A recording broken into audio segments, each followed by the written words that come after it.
ተጋድሎ እስከዛሬ በመመከታችን ብቻ ሳይሆን ወደ ድልም በመቃረባችንና ተስፋቸውንም በመቀሳችን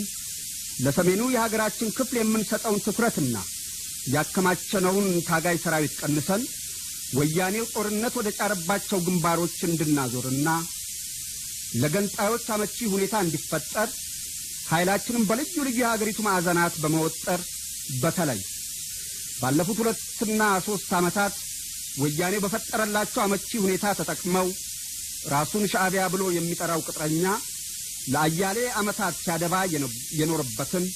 ኤርትራን የመገንጠል ዓላማና ጌቶቹም ለምዕተ ዓመታት ሲያልሙት የነበረውን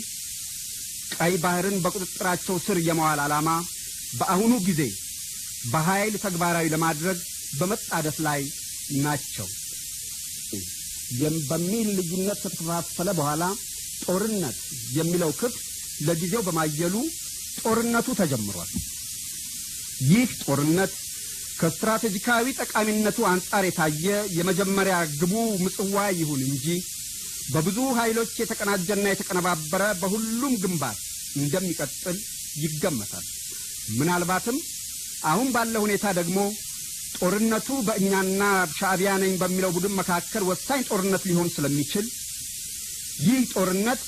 እኛ በአሸናፊነት የምንወጣበትና